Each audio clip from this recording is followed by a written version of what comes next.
All right, I just resumed the recording and I just want to welcome everybody to the webinar, uh, Challenges and Strategies for Success During Virtual Learning and School as we move into another unknown time for virtual learning. And although we do have more time to prepare for this quarter and this semester, it certainly presents some challenges at that.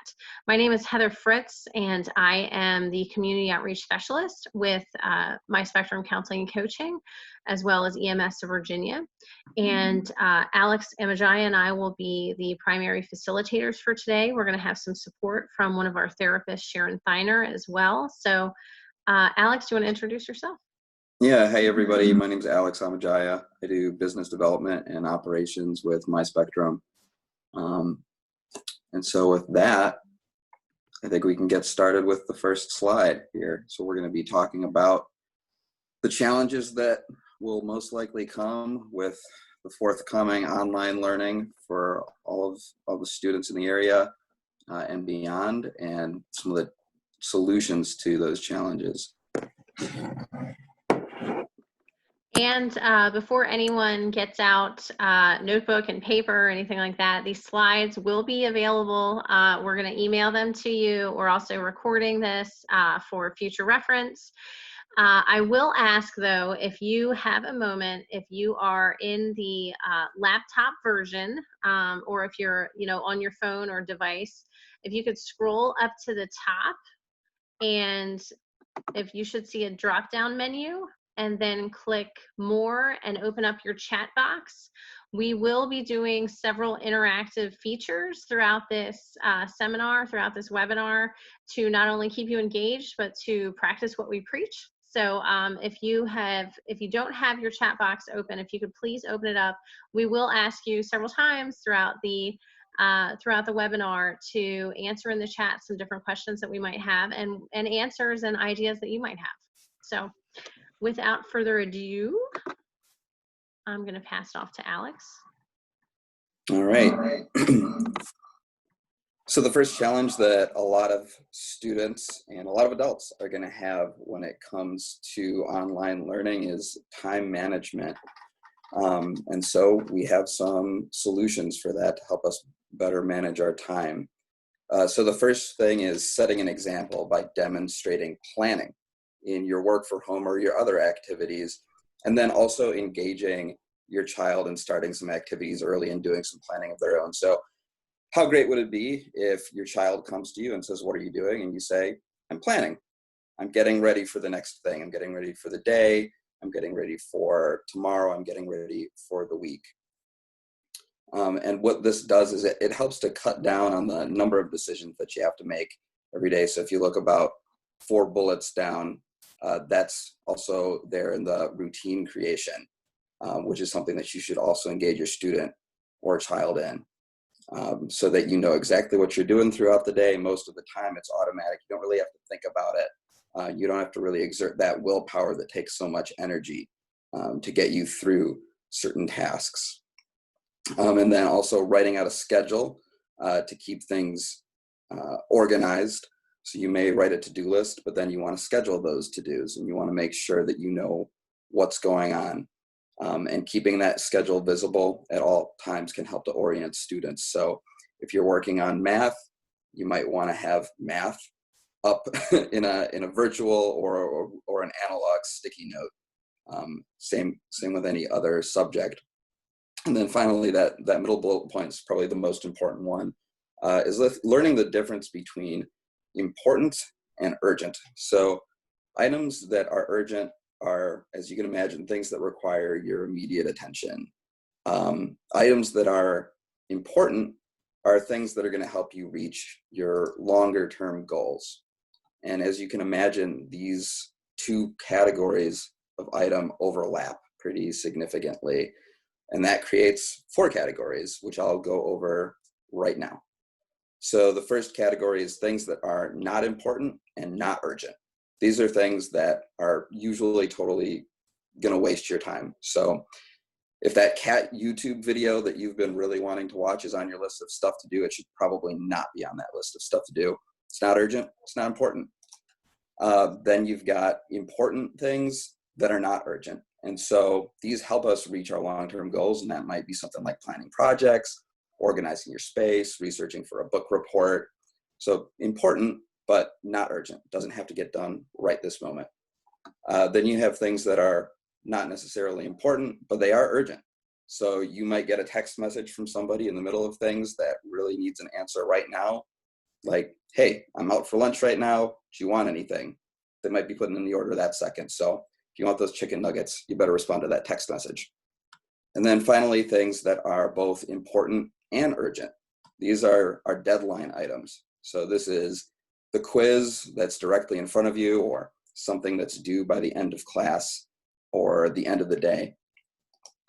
And so what we're going to do next is the first interactive part of this presentation. So I am going to give you 4 different things, and I want you to try and categorize them according to whether they're urgent, important, one of each, both of each, or neither.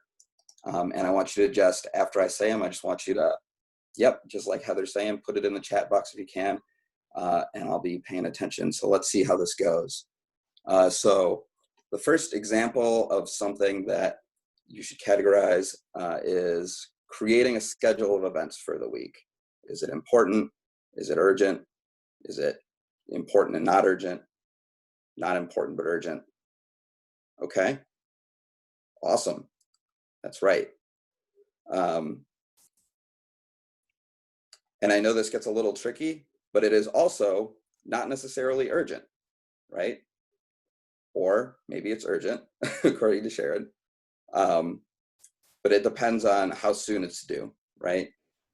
So you could create a schedule of events for the rest of the week on Sunday, anytime during the day. You could maybe even create it at the beginning of Monday. So I said that was important, not urgent. Okay, so here's another one for you.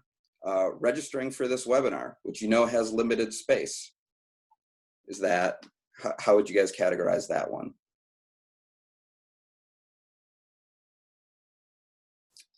Lovely, lovely. Urgent, yeah. Urgent. We can maybe debate a little bit about how important it is. The way that I was thinking about it was that the task itself didn't advance our long-term goals, but we can call it important, we can call it urgent, but it's definitely urgent, right? There's limited space. So if you wanted to get in, you needed to do it as soon as possible. Okay, next one. Writing a summary of a presentation that you're listening to that's due 15 minutes after the presentation. That's right. Definitely urgent. definitely urgent. And I'm not going to ask anybody to write a summary of that presentation that we're doing right now. Just a joke. Okay. Last thing is scrolling your Instagram feed. Important, urgent, neither. What do you guys think?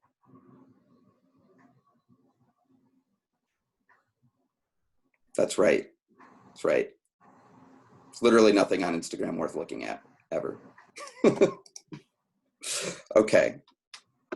Yeah, it could be relevant though. Thanks, Claude.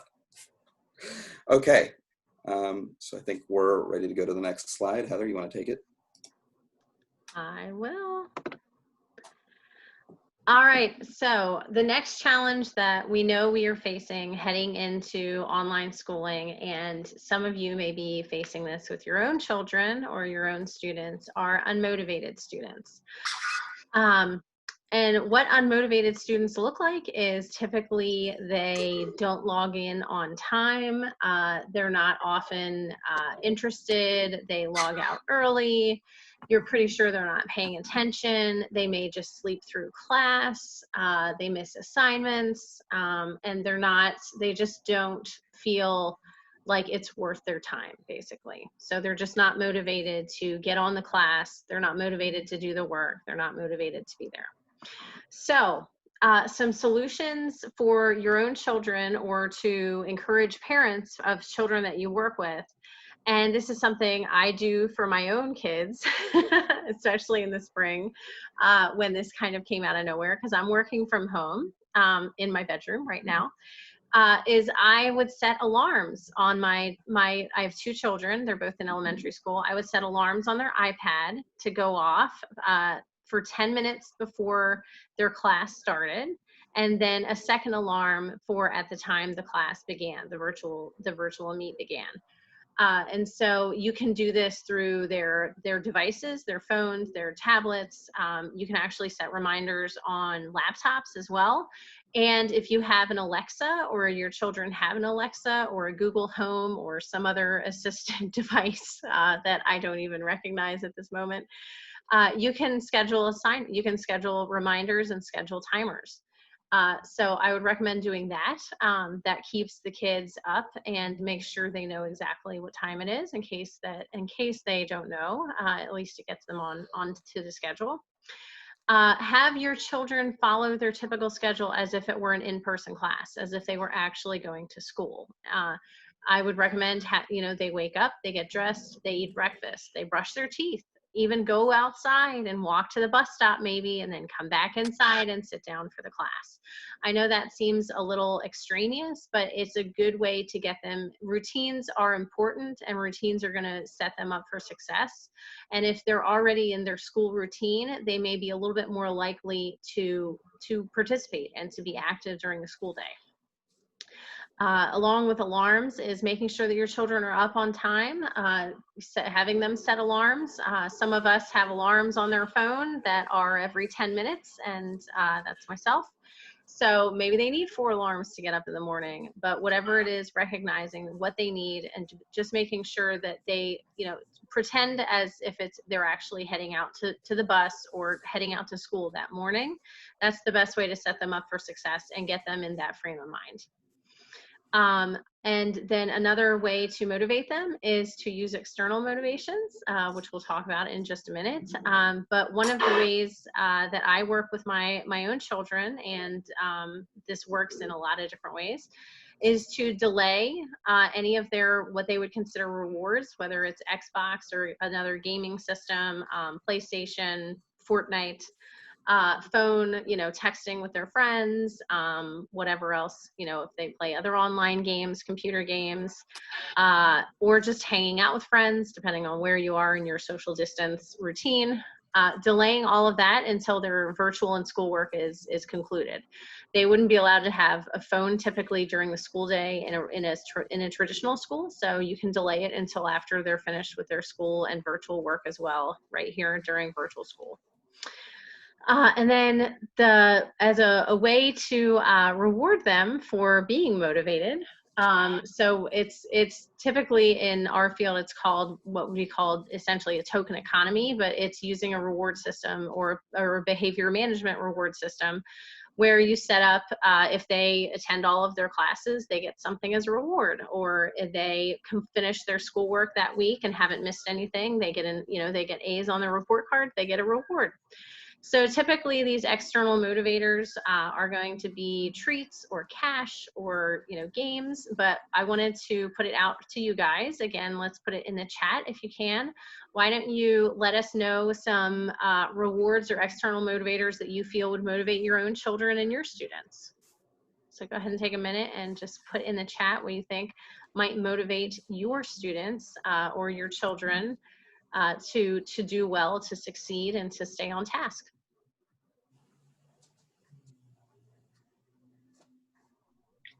McDonald's fries. Oh man, that motivates me. That motivates me. Extra video game time, yes, great. I like that one. Yeah, I like that one as well.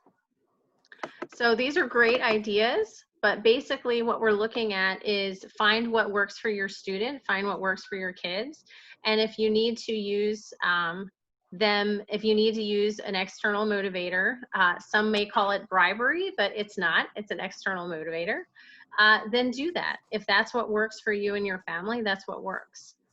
The routine is dope, yes. Older students do love monetary compensation. My son isn't even that old and he loves monetary compensation. Oh, that's a great idea, Sharon, thank you. Yeah. So, and I do that with my daughter is that way. And I spend some extra time with her, or we'll have game night. I'll say we can have game night after you're done.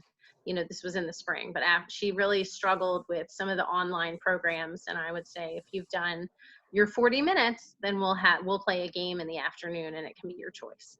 So that's a good way. Thank you, Sharon, for noting that. And I think we're going to move on to the next slide. So I'm going to turn it back over to Alex. All right, thank you. You are welcome.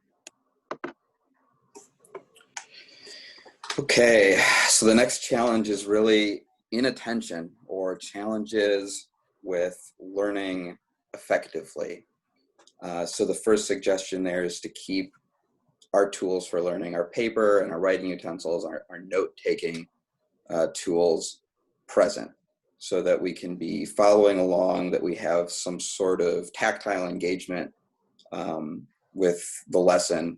It's a lot harder to do, obviously, remotely, but if you've got a piece of paper in front of you, or even if you're typing the notes out, it can help sort of consolidate the memory and make sure that students have a little bit better retention and better focus.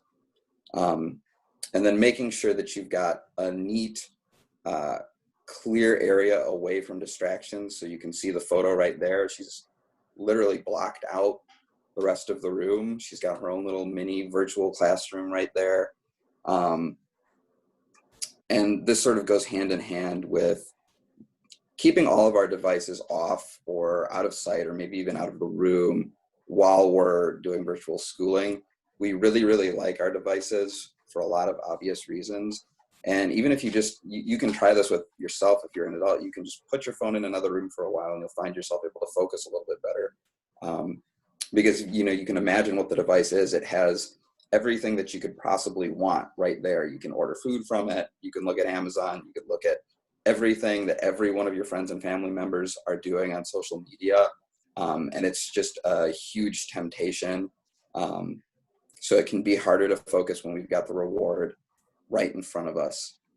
And then separating siblings as much as possible to avoid cross-talking, distractions, and interference. If your siblings are interacting a lot while they're doing virtual learning, I mean, it's a good thing. It means that they like each other. Humans are social animals, and we're going to interact if we're sharing an environment with one another.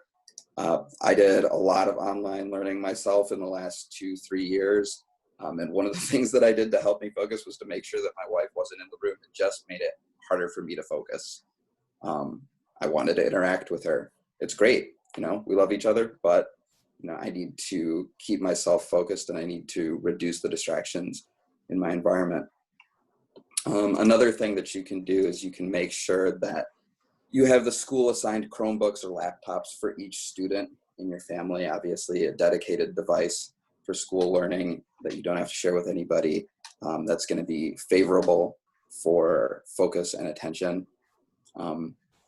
And then just a last thing that you can do to help your student block out noise and distraction is to get headphones with a built-in microphone.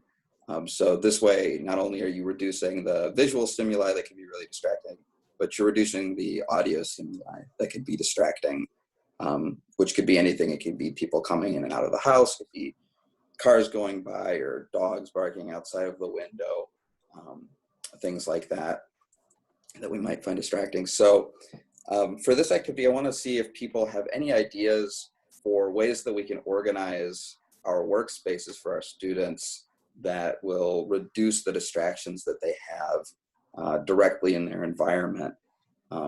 If anybody's had any luck doing that or any good ideas right now, love it. All right. The more you can make it look like a classroom, the better. That's awesome, Sharon. Really appreciate that. And Heather, I know that you mentioned that you had made a trip to IKEA to get some cubes, I think. Yes. Something to organize the space. Yes, so I actually have visual aids. So I also purchased these storage clipboards, which open up and you can put paper in them. I'm not getting any money back from Amazon on this, but these were like $6.88 on Amazon. So my children have color-coded ones. And yes, I took a trip to IKEA over the weekend, and each of my children will have their own cube, color coded, to match their clipboard. They'll have a stackable tray for incoming and outgoing kind of work. And they're also going to have a little, it's a little, it's almost like a cubby. I guess it's meant to be a small file folder, a small file holder, for books and folders. And then the final thing I have is this monster file cabinet. I think people can see it from where I'm standing. And they'll each have their own file box that will have their name on it. Unfortunately, I could not get those color coded, but they'll have their name on it. And so each of my children will have their own box for all of their work, and they'll be able to, everything will stack at the end of the day, and they'll each have their own space. So I found that out in the spring that it was desperately needed. They were sharing a laptop and spending time on the iPad. And so some of these suggestions are honestly just tried and true fails on my part from the spring that I think we are doing differently in the fall. Designated workspace work should occur. Yeah, I like that. That's exactly right. And I think, as you can see in the image that we provided there, that's sort of what they were going for.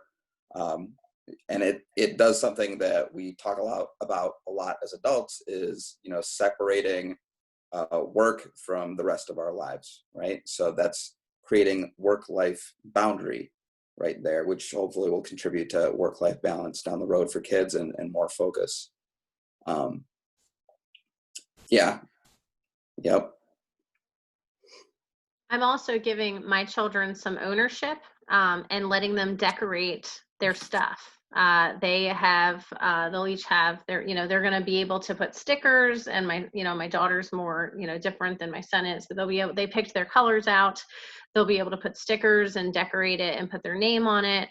And then they'll each have a separate working space. Now I'm blessed in that we can have separate working spaces, but the setup below actually would allow for, if there's, if it's a tighter working space where you need to share a table with two different children to set up. And that board on the picture is one of the tri-fold, just, presentation type boards that they have at department stores and Office Max, just a foam, tri-fold foam board that can be divided up. But I'm giving my kids some ownership in it and letting them decorate so that they kind of feel like they're a part of it too, because it's different for them. It's just as different for them as it is for us. That's right. All right. So thank you guys for participating in that. And I believe we can go on to the next slide here. Yes.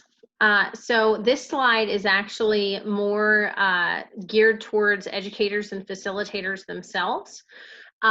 So if you're on this side of the screen and you're facilitating a class for students or for a group or for a small group, whatever it might be, these are just some ideas for how to keep the inattentive students engaged.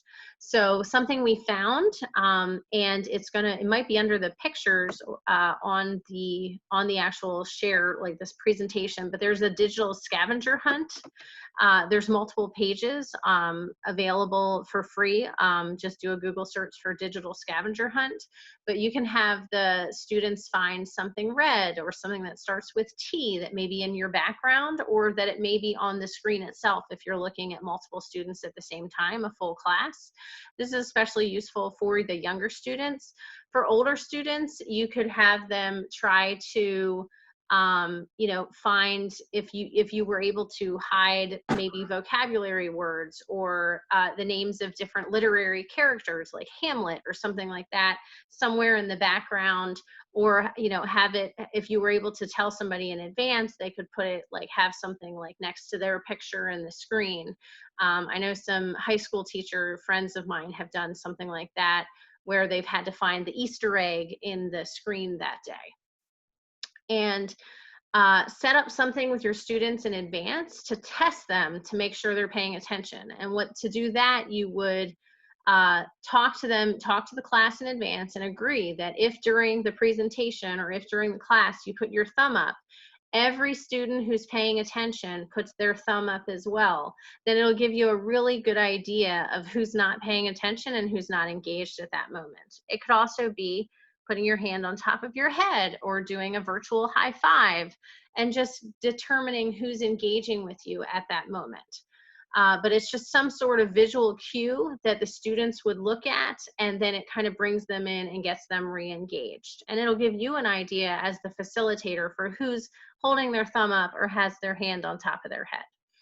Along the same lines, and to check to see who's paying attention right now, if you're listening to me, please type in monster into the chat, just the word monster. Very good. So that's another way. If you have the chat feature on your group, on your Google Meet or whatever it is as a facilitator, you can just come up with some nonsense word and have the students, if you're listening, type in this, and then that'll also give you an idea who's listening and who's engaged.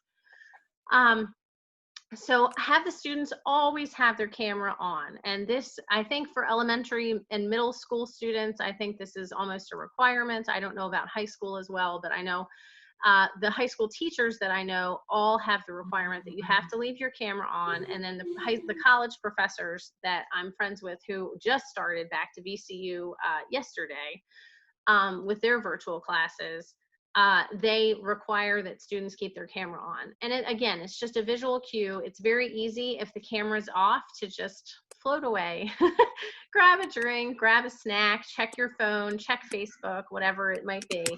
And how many of us have been in a meeting, and just be honest, myself included, how many of us have been in a meeting where you don't have the camera on either because you're not work ready or whatever else? And, you know, I'm replying to emails on my phone instead of paying attention to what's being said in the meeting or the training. So this is just a way to keep students engaged. Help students move as much as possible during the virtual classes. So tell them, you know, give them an excuse like, all right, let's stand up. Let's take a lap around the room. Let's take a lap around wherever you are.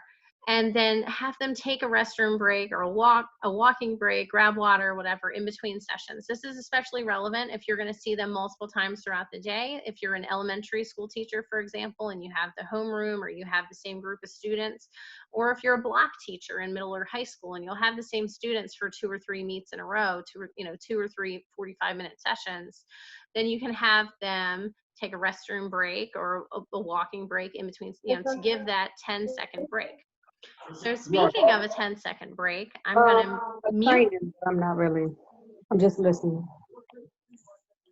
Is somebody not muted? Yep, I think somebody's not muted. If you could please, if you just joined us, please make sure to mute. I'm going to mute.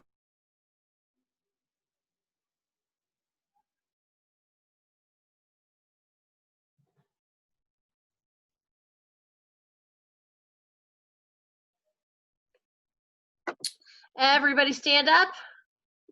Everybody stand up. All right, stretch. Stretch down. Stretch down. Walk your hands out. Walk your hands back. I'm going to go off camera because I don't know what this is going to look like, but we're going to do 5 jumping jacks, friends. Okay, 5 jumping jacks, and I'll see you in just a second. I'll be yelling out while I'm doing it. 1, 2, 3, 4, 5. Wow. All right. And welcome back, friends. So come on back over. Here we are. We have done a little move break, and it took all of about 32 seconds. So that's just a way to keep your students engaged. I'm a little warm now. You might be a little warm, but the more blood flow you have to your head and through your heart, the better attention you'll actually pay to the virtual screen as well. So, and oh, that's a great incentive to use. That's a great incentive to use, and the smiley up to the next to the light. So that's everything I have for this slide. I'm going to pass it back off to Alex.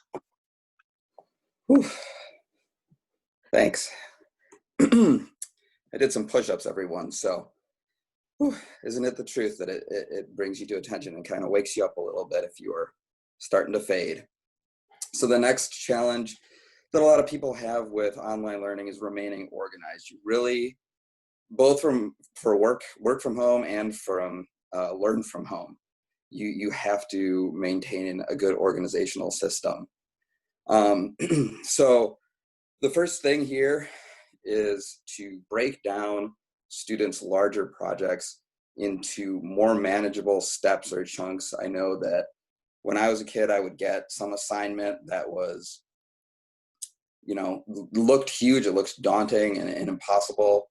And I pretty much gave up right there for a second. But the key is to break it down into more manageable steps. So if you had something like a chapter book for your kid, and they have no idea how they're going to get through 20 chapters, the key is to say, like, okay, well, can you read one? Can you read one chapter tonight? All right. And if you can do that, then you can read one chapter for 20 nights, for example. So that would be an example of how to break down a task into some more manageable steps. The next thing here is to learn to estimate those time commitments accurately, which sort of interlocks nicely with the last thing. So how long did it take to read that chapter on the first night? Are all the chapters about the same length? Okay, so it took you about an hour. So we know that we need to set aside an hour a night for this particular chapter book. So that's something that you may also want to look at for some of your students, is helping them estimate those time commitments accurately. And I think for younger kids especially, this may require a little bit more guidance. You're there to help them along the way and make sure they're not doing something silly like thinking they're going to be able to read that whole book in an hour. It's just not going to happen, not for most of us. So the next step here is making a to-do list, and making that to-do list before you actually make your schedule. So you might want to engage the student in writing down all of the things that they need to do for that day or for that week. And then going back to important versus urgent, let's see, what's the most urgent thing on the list? And that should obviously go first. And then you can kind of break it down. And you can also integrate the management of larger projects into smaller steps as you schedule time to read that book every night. So you know that you have to, every day on your to-do list is going to be one chapter out of that book. When are we going to schedule it exactly? And again, this helps to sort of reduce the number of decisions that the student has to make. It allows the student to exercise their willpower towards the actual act of learning, rather than all of the planning and getting started. It's just sort of there for them. They just have to sit down and do it.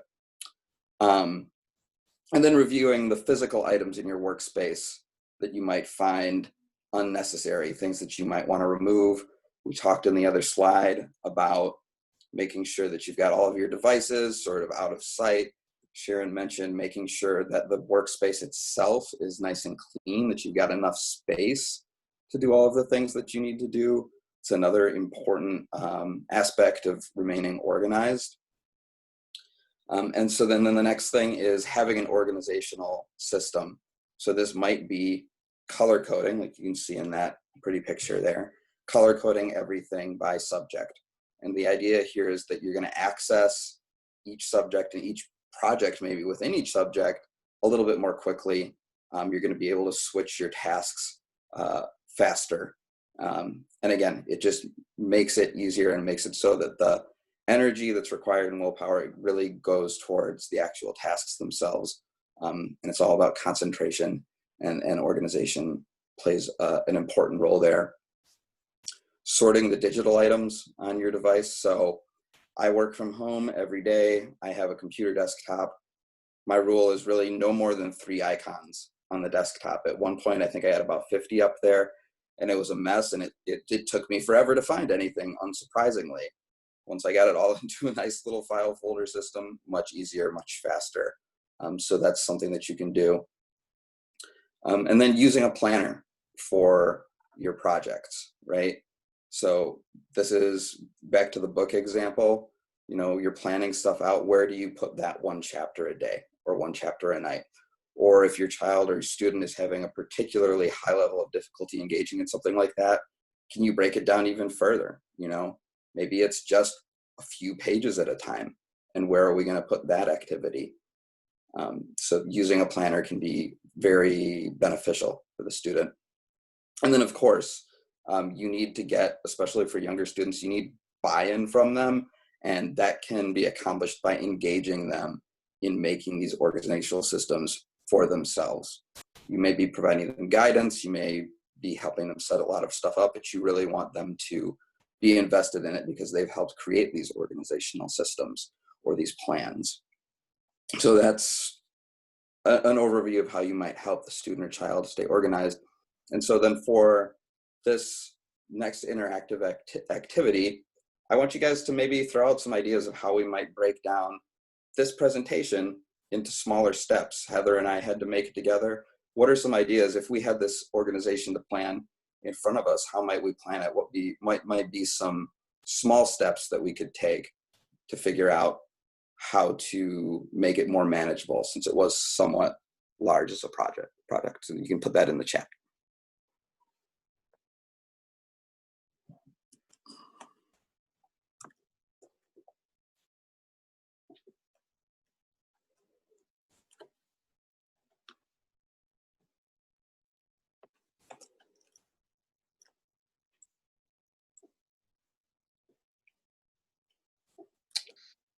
Sorting, that's a really good one. Sorry, I know I made the question a little bit long-winded, but it's basically, if you guys had to do this project, this presentation on this topic, how might you break it down into small steps to make it more manageable? Chunking material, yep. Start with an outline and assign sections per day. Backwards plan, I like it. What's the end goal? What do we want it to look like?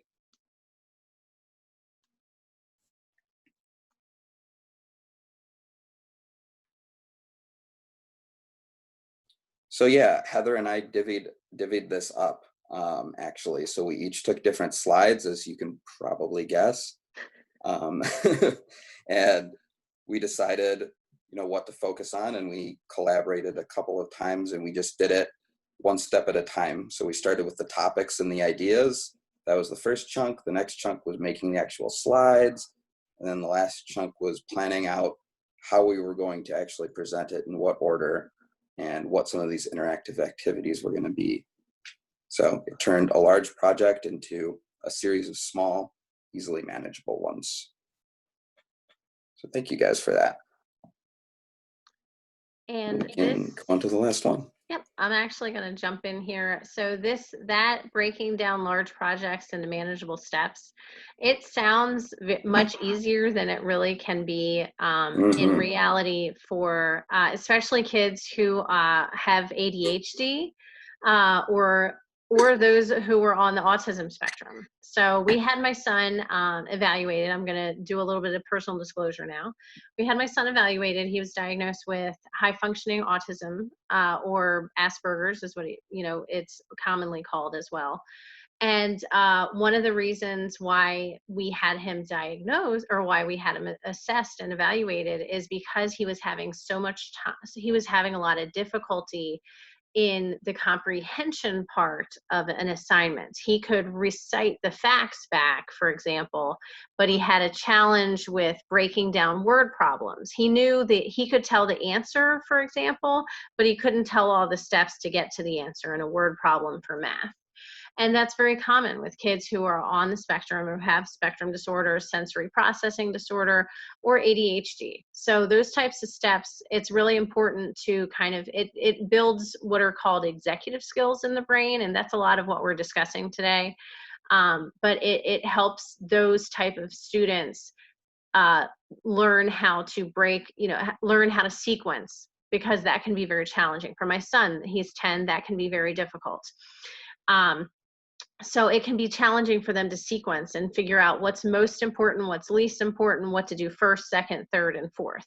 My son would get very overwhelmed with projects. And so I've really had to work with him on how to break down, how to create a Google presentation, or how to create a poster, how to narrow down a topic, and choose something that he could research and find information on. So what may seem like kind of common sense type stuff for a lot of us on this meeting right now is not necessarily that way for a lot of kids. And that executive skill function that we just mentioned, that develops well into the 20s. And so for younger kids and kids in elementary school and even middle school, they may not have the development that we have and that advantage that we have. So it's important just to kind of take that into account when you're working with kids. Yes, thank you, Sharon. It does make it feel a lot less like failing.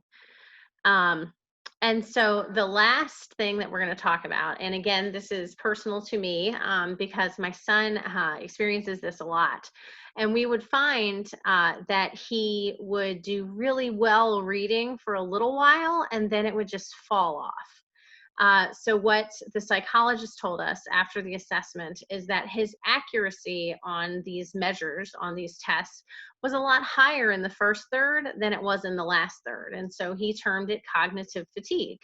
And, there's a lot of trending information right now on Zoom fatigue and how much energy it takes to do that. But kids experience it as well. So what do we do? The next challenge that we're going to review is for kids who are experiencing that fatigue, cognitive fatigue, or they're unable to comprehend the material, either because of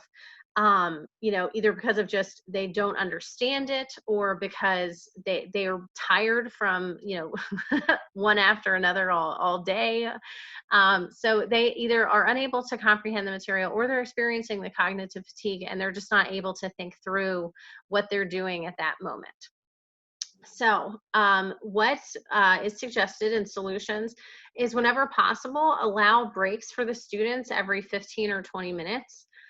With the students fully disengaging from the screen. And now this isn't always going to be possible, but if it is, allow your students to have that. If your students have a 504 plan, which is, a specialized education plan, if they have that, that can be written into an individualized education plan, an IEP, to allow students to have a break every 15 or 20 minutes. For virtual schooling, again, that movement, just getting them away from the screen and getting their brain kind of just outside of that same thought process and onto something else and giving it a time to rest, is going to be really important as we move into virtual school for an undetermined amount of time. Check for the students' comprehension as soon as possible after that session. My understanding, we're in Chesterfield County. We live in Chesterfield County, and my spectrum is in Chesterfield County. Chesterfield County schools are supposed to have recordings of the classes for review later on in the day, because there are some students who are not able to attend the live sessions due to daycare restrictions or schedule conflicts with parents' work.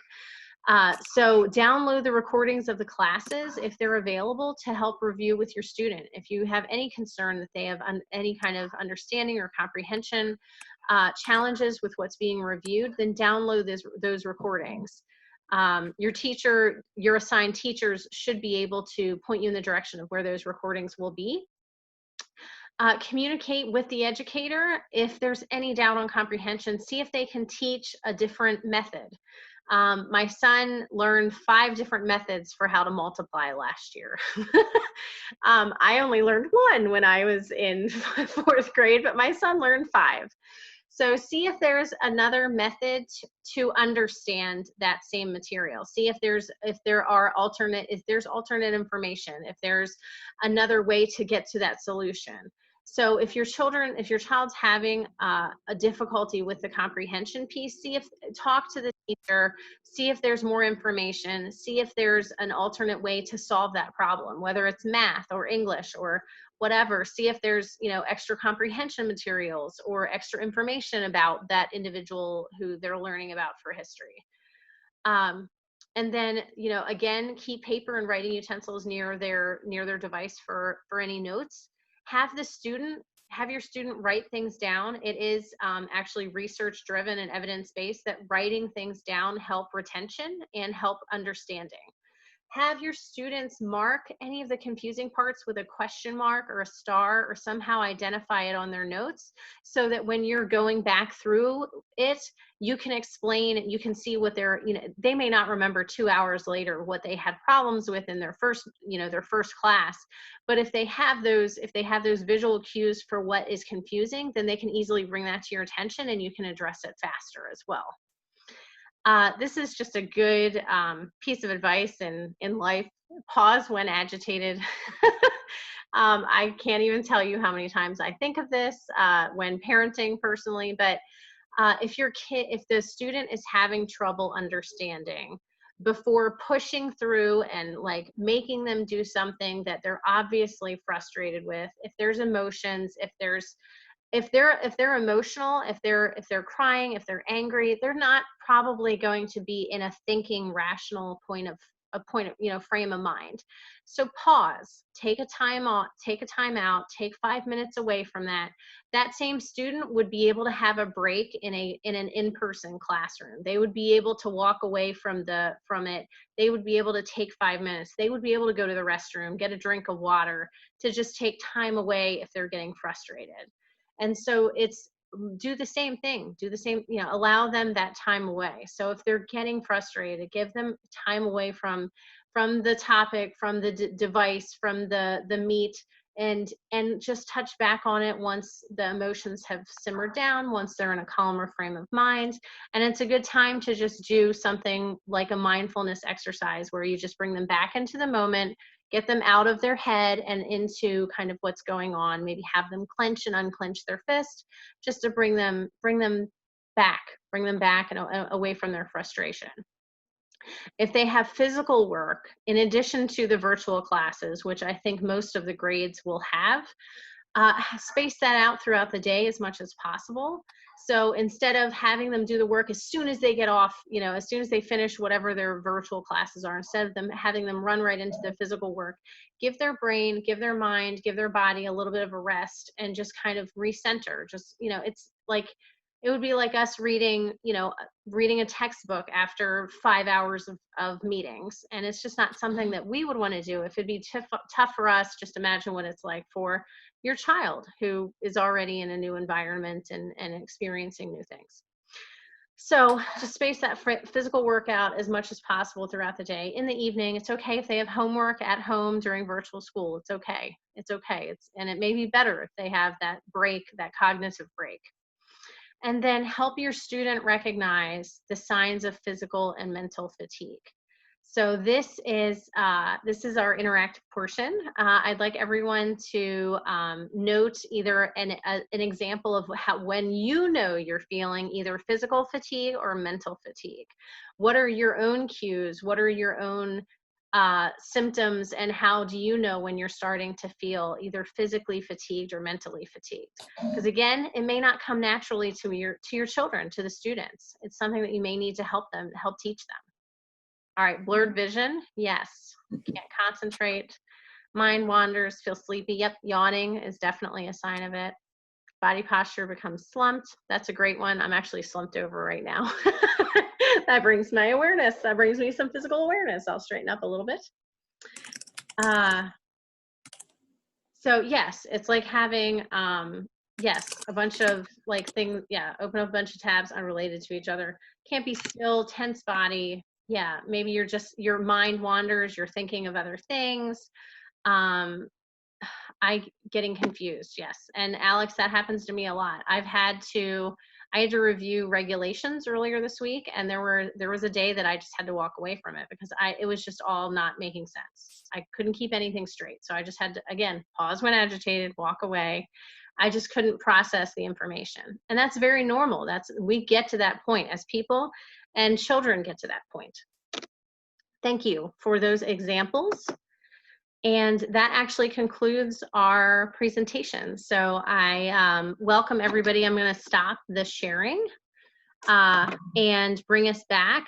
If you're comfortable, please feel free to take yourself off mute, put your camera on, and see if you had any questions for us or anything you wanted more clarification on. See if you wanted more ideas, anything like that. So we're happy to answer any questions you have. And then Sharon, if you want to unmute yourself, Sharon Thiner, one of our therapists at My Spectrum, is here. She's been present and interactive this whole time. If you want to unmute yourself, she can also be part of the Q&A. I know I have at least one question myself, but you guys can put the questions in the chat, or you can unmute yourself and ask the question.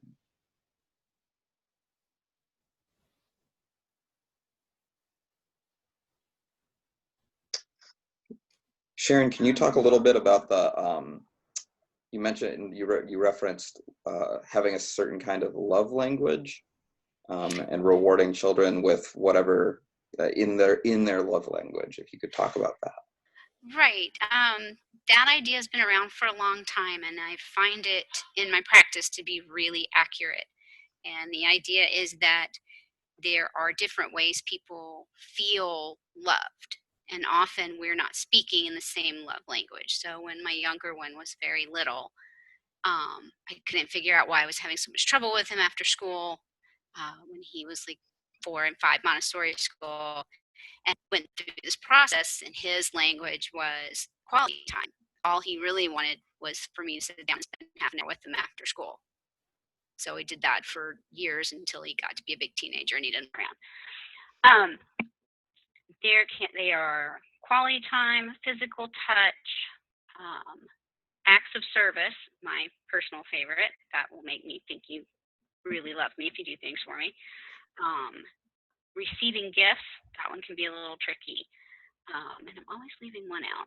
They'll come back to me. But it can help if they perceive love differently than you do. It may help if you figure out what they want and need and try to give it to them that way. I have another one who loves acts of service. That's it, words of affirmation, which makes Thanks, the Michelle. kid uncomfortable.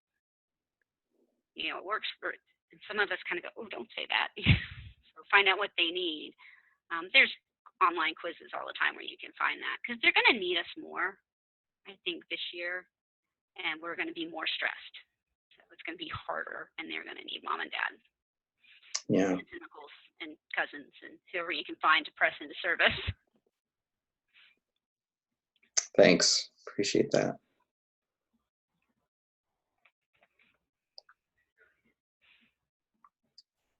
Does anyone else have any other questions for us or points of clarification that you'd like? Or anything they wanted to add to? Yeah. Or ideas, new and different ideas are fantastic.